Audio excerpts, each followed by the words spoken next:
David was a rising star with incredible talent and the love of millions of fans. His career was just taking off when suddenly, workers at a Hollywood Hills lot noticed the smell of rotten corpse in a Tesla. What they found in that car took David from rising star to one of the internet's most disturbed criminals. From Houston bedroom to Billboard, David Burke built a music career from bedroom recordings and viral singles. Police found the remains of a 14-year-old girl in a car registered to him, and a judge has ordered him to stand trial for her murder. This is the tragic fate of David, the rise, the allegations, and the case that shocked the music world. It starts with a homeschooled teenager in Houston. Before the case, before the arrest. There was a homeschooled teenager in Houston with a phone and a free recording app. David Anthony Burke was born on March 28, 2005 in Queens, New York, and his family relocated to Houston, Texas during his childhood. After 7th grade, his parents pulled him from traditional school and homeschooled him for the rest of his education. Until he was about 13, he listened almost exclusively to gospel music. He played piano, he sang in his church choir. Like most teenagers online, he spent hours playing Fortnite. He uploaded gameplay montages to YouTube. The videos kept getting flagged for copyright because he used commercial songs as background music. His mother had an idea: make his own music instead. He started recording on his phone using the free version of BandLab in what he later described as an unlikely studio. I wrote half of that song in the bathroom because that was the quietest place at the moment. His sister's closet became his other studio. Early tracks went up on SoundCloud. You and I, Take Me to the Sun, Runaway. He picked the stage name D4vd, partly for search engine visibility, a decision built for algorithms, not artistry. The gaming videos were supposed to be the main event. The music was a side project. Then the side project started outperforming the main event. In July 2022, at 17 years old, Burke released Romantic Homicide. The song built its hook around a dark idea, killing someone. Not literally, but in your head, moving on from them so completely it feels like erasing them. Clips of it spread across TikTok within weeks. The track peaked at number 33 on the Billboard Hot 100 and reached number 3 on the Hot Alternative Songs chart. Its film noir music video earned a nomination at the Hollywood Music and Media Awards. A follow-up single, Here With Me, charted at number 60 on the Hot 100. By September 2022, Interscope Records and its imprint Darkroom signed him. Reports put the deal at roughly $3 million with escalators attached. He was still a minor. He was still finishing high school coursework through his homeschooling program when he signed it. The next 2 years built the version of David the public thought it knew. His debut EP, Petals to Thorns, came out in May 2023 and eventually went platinum in Canada. A companion project, The Lost Petals, followed that September. He opened dates on SZA's SOS tour. He played the Fonda Theater. His songs, soft tenor vocals over vibrating falsetto, lyrics built around obsession and regret, landed on soundtracks for Arcane and Invincible. He recorded the official Fortnite anthem, Locked and Loaded, bringing his career back to the game that started it all. That y'all don't know about me though. I think every piece of information about me is out already. I don't know if people know, but I do gymnastics and parkour. By the time his debut album dropped, he had tens of millions of monthly listeners across streaming platforms. The story being told about him, an intimate, self-taught bedroom pop kid from Houston who turned copyright strikes into a record deal, was, as far as the public could tell, complete. It wasn't. Because while all of this was happening, the label meetings, the tour dates, the soundtrack placements, prosecutors would later allege that David was also connected to a girl who in January 2022 was 11 years old. He later described discovering indie and alternative music through Fortnite montages after years of hearing only gospel at home and in church. Early SoundCloud uploads like You and I, Take Me to the Sun, and Runaway were recorded almost entirely on a phone inside the closet or bathroom because those were the quietest spaces available. Romantic Homicide earned multiple platinum certifications across several countries after its TikTok spread. Here With Me followed the same path and also reached multi-platinum status. Petals to Thorns peaked at number 51 on the Billboard 200, charted in multiple territories, and earned platinum certification in Canada, plus gold in New Zealand and Poland. He opened for SZA on the SOS tour, played headline dates including the Fonda Theater, placed songs on the Arcane and Invincible soundtracks, and recorded the official Fortnite anthem Locked and Loaded. His full-length debut, Withered, arrived in April 2025 and reached number 13 on the Billboard 200, confirming the scale of the audience that had grown from bedroom recordings and gaming clips. The Girl in Lake Elsinore. Celeste Abigail Rivas Hernandez was born on September 7, 2010, to parents who had immigrated from El Salvador. She grew up in Lake Elsinore, California, a working-class city about 70 to 90 minutes southeast of Los Angeles. Neighbors remembered her as a girl with long, curly black hair who was a regular at the local corner store. She attended Lakeland Village School. She liked Hello Kitty. According to prosecutors, David and Celeste first came into contact in January 2022 when she was 11. Court documents allege a sexual relationship began in November 2023 when she was 13 and he was 18. Prosecutors describe it as continuous sexual abuse and allege she spent significant time at properties tied to him, including a rented house in the Hollywood Hills. The pattern that followed had a name inside their own text messages, according to courtroom testimony. The plan for her to leave her parents' house and move in with him. She was reported missing 3 separate times in early 2024, around Valentine's Day, in mid-March, and on April 5. Riverside County Sheriff's records show she returned home after at least some of those episodes. After the April report, contact with her family grew sporadic. The last confirmed phone contact was in May 2024. But surveillance and digital evidence indicated she remained alive until late 2024 and early 2025. A CNN investigation documented her repeatedly surfacing in David's orbit. A live stream from a West Hollywood residence linked to him. Backstage photos at one of his shows, images recovered from a camera memory card at his Hollywood Hills home, and geolocation data placing him near her neighborhood around the time of one of the missing person reports. Courtroom testimony has added detail. The initial reporting didn't have a bodyguard identified in the preliminary hearing only by his first name. Sheldon reportedly lived at the Hollywood Hills property and, prosecutors allege, drove David and Celeste around. Text messages show David obtained a phone for her. Oh my God, I swear to God, I will kill you. I will strangle you to death. I will tell my dad so many lies about you. Which the defense says undercuts any claim of concealment. They point out a signed, notarized letter allowed her to travel with him to London, and that her adult sister accompanied them to Las Vegas, arguing this was not a hidden relationship. That's part of a message. Prosecutors say Celeste sent David after another woman posted a photo taken at his home. A message the defense later used to argue Celeste, not David, was driving the conflict between them. The defense's position at the preliminary hearing was that Celeste wasn't a passive party. I will end your career and your life. That she pushed to see David in person. That her family knew about the relationship and didn't stop it. That nothing in the record showed him luring her anywhere.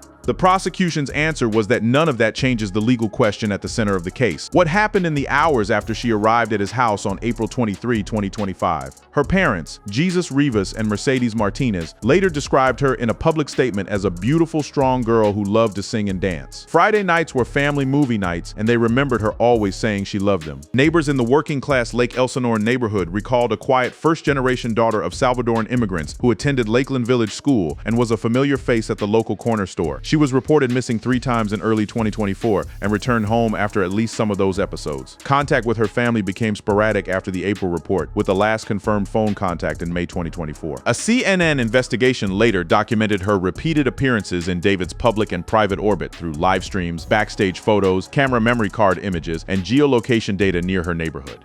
The defense argued at the preliminary hearing that family members were aware of the connection, that a notarized letter authorized travel, and that an adult sister accompanied them on at least one trip, framing the relationship as known rather than concealed. The night of April 23.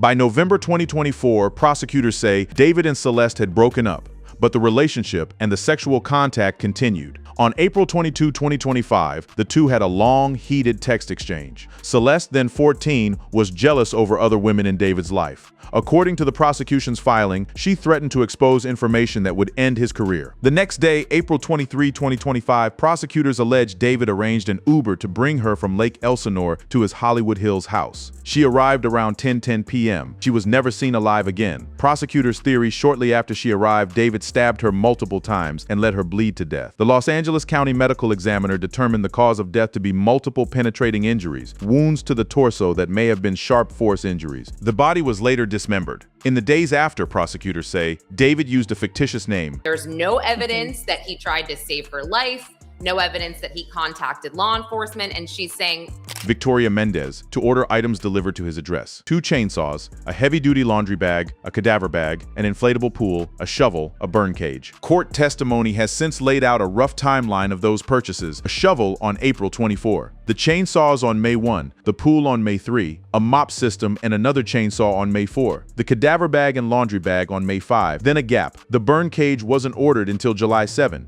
More than 2 months later, a stretch prosecutors and courtroom observers alike have struggled to fully explain. Prosecutors allege he dismembered the body in the garage, possibly using the inflatable pool, and removed 2 fingers from her left hand, one reportedly bearing a tattoo of his name, in an apparent effort to eliminate identifying evidence. Blue plastic fragments recovered from the remains were later matched to the pool. Prosecutors also allege that immediately after the killing, David sent texts and placed calls to Celeste's own phone asking where she was, an effort, they say, to build a record showing she'd never arrived. The Tesla carrying her remains, her head and torso in one bag, her limbs in another, stored in the front trunk, was driven as late as July 29, 2025, according to surveillance footage, before it was left parked and eventually towed. The defense's position, laid out at the preliminary hearing, doesn't dispute the dismemberment. It disputes what came before it. Their argument, the coroner could confirm 2 stab wounds and confirm a dismemberment, but couldn't say what caused her death. The prosecution's response, according to courtroom coverage, was that circumstantial evidence is still evidence, and that the absence of any 911 call, any attempt to help her, any explanation at all, closes the gap the defense is pointing to. Prosecutors state that the 2 exchanged lengthy heated messages on April 22, centered on jealousy and threats to expose information that could damage his career. The following day, transportation was arranged that brought her to the Hollywood Hills residence, where she arrived around 10:10 p.m. and was never seen alive again. The defense contests causation and maintains that the medical findings do not establish that David caused the death. Both sides agree the central legal question is what occurred after her arrival that night. Further description of the alleged sequence is omitted here. The discovery. On September 5, 2025, the Tesla was reported abandoned in the Hollywood Hills and towed 3 days later. One day after what would have been Celeste's 15th birthday, workers at the impound lot noticed the smell. They called the police. Officers found the remains. Dental records confirmed her identity on September 16. Investigators searched David's Hollywood Hills property. They found blood matching Celeste's DNA in the garage, along with evidence consistent with the inflatable pool and the other items purchased under the false name. They seized his devices, though, notably, they never recovered his actual phone, only what could be pulled from his cloud backup. They also never recovered her severed ring and pinky fingers. Court documents unsealed in early 2026 revealed a Los Angeles County grand jury had already been investigating David as a target in the case. Family members in Texas were subpoenaed. His public life fell apart in parallel. His Withered World tour and a planned deluxe reissue were canceled. Interscope and Darkroom suspended promotion. Crocs and Hollister dropped him from campaigns. Kali Uchis and Laufey asked to have joint tracks pulled from streaming. Epic Games refunded Fortnite items built around his music. His existing catalog reportedly saw a spike in streams anyway. That line from a reporter who sat through the preliminary hearing referred to Celeste's family, who spent days in a courtroom as forensic testimony built toward trial. By April 2026, prosecutors filed charges: first-degree murder with special circumstances, continuous sexual abuse of a child under 14, and mutilation of human remains. David was arrested. He pleaded not guilty. He has remained in custody without bail since. The special circumstances matter more than they might sound like they do. Under California Penal Code Section 190.2, a single special circumstance, finding converts a standard 25 to life murder sentence into a case with only 2 possible outcomes at sentencing: life without parole or death. Prosecutors allege 3 such circumstances apply here, including lying in wait and a financial gain theory tied to what a career-ending disclosure might have cost him. The defense has spent much of the pre-trial process trying to knock those specific circumstances down rather than fight the underlying murder charge directly, a strategy courtroom observers have read as an acknowledgement of how difficult that charge will be to beat outright. Dental records confirmed the identity of the remains on September 16. Investigators recovered DNA matching Celeste from multiple locations inside the garage and seized digital devices, though the physical phone itself was never located, only cloud backup data. A Los Angeles County grand jury had already been examining David as a target. Family members in Texas received subpoenas. The Withered World tour and planned deluxe reissue were canceled. Interscope and Darkroom suspended all promotion. Crocs and Hollister ended campaign partnerships. Collaborative tracks with Kali Uchis and Laufey were removed from streaming at the artist's request. Epic Games issued refunds for Fortnite items tied to his music. Despite the cancellations, existing catalog streams rose sharply, a pattern seen in other high-profile cases where public attention drives renewed listening. By April 2026, the formal charges of first-degree murder with special circumstances, continuous sexual abuse of a child under 14, and mutilation of human remains had been filed. He pleaded not guilty and has remained in custody without bail. But prosecutors state that the two exchanged lengthy, heated messages on April 22 centered on jealousy and threats to expose information that could damage his career. The following day, transportation was arranged that brought her to the Hollywood Hills residence, where she arrived around 10 p.m. and was never seen alive again. The defense contests causation and maintains that that the medical findings do not establish that David caused the death. Both sides agree the central legal question is what occurred after her arrival that night. Further description of the alleged sequence is omitted here. In accordance with content limits, court filings and preliminary hearing testimony address the competing interpretations of the timeline, the text record, and the physical evidence recovered later. But those details remain matters for the jury to weigh at trial. The ruling. And what comes next? The preliminary hearing stretched across multiple days in the spring and summer of 2026. Its purpose wasn't to decide guilt, only whether prosecutors had shown probable cause for the case to proceed. Deputy District Attorney Beth Silverman argued the physical evidence, the purchases, the text messages, and the timeline added up to more than enough. Defense attorneys Blair Burke and Marilyn Bednarski argued the medical examiner couldn't say what killed Celeste, only that she'd been stabbed and later dismembered. Circumstantial evidence is evidence, and circumstantial evidence has been used to prove murder. And Silverman also argued the case met the legal bar for lying in wait, that it doesn't matter who initiated contact that night, only that David allegedly knew what he planned to do the moment she walked through his door. She may have been pushing for the meeting, but that doesn't negate the fact that it's lying in wait. On July 27, 2026, a Los Angeles judge ruled there was sufficient evidence for the case to proceed to trial on all charges. The ruling didn't decide who was right. It moved the question to a jury. What happens from here depends on which of the three special circumstances, if any, survive to trial. If even one is found true, sentencing collapses to two options: life without parole or death.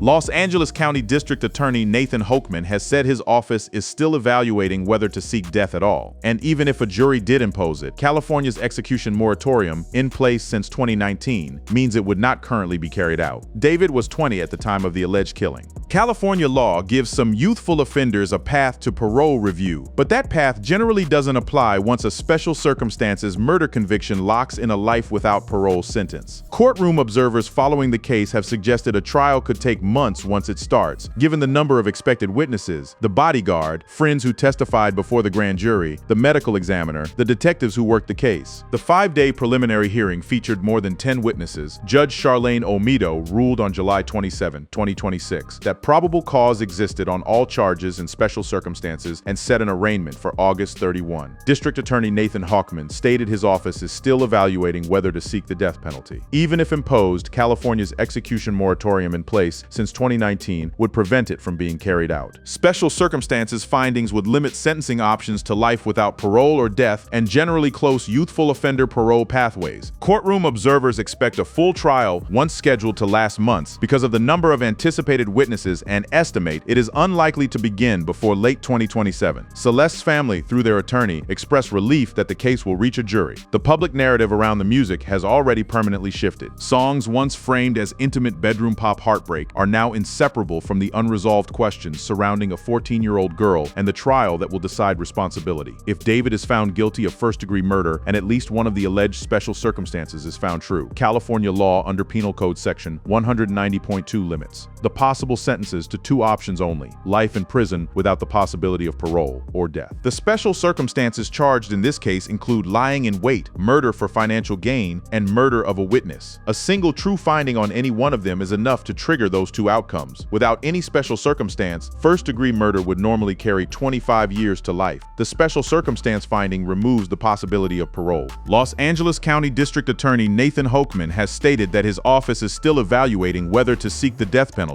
That decision is not automatic, even when the legal criteria are met. If the prosecution elects to pursue death and a jury returns that verdict after a separate penalty phase, the sentence would be death. However, California has maintained an execution moratorium since 2019. No executions have occurred under the current policy, so a death sentence would not be carried out at present, though it would remain on the books. Additional convictions on the continuous sexual abuse of a child under 14 charge would add a determinate term of 6, 12, or 16 years. The mutilation of human remains charge carries 16 months, 2 years, or 3 years. These terms would be imposed in addition to the murder sentence, with the court deciding concurrency or consecutive application. Burke was 20 at the time of the alleged offense. Special circumstances life without parole sentences generally close the limited youthful offender parole pathways that might otherwise apply. He has been held without bail since his arrest and would remain in custody pending any appeals, which in capital or life without parole cases routinely last many years. The ultimate outcome would depend on the jury's findings on the special circumstances, the prosecution's final decision on seeking death, and the judge's formal pronouncement of judgment. Whatever the outcome, the case has already reshaped how David's music is heard. Songs built on lyrics about heartbreak, obsession, and in one specific case, the idea of killing someone in your mind, are now inseparable from a real 14-year-old girl who is dead and a trial that will decide who is responsible for it. David remains in custody. He maintains his innocence. The next hearing will determine how much longer the public waits for an answer. Thanks for watching. Check out other cards on the screen.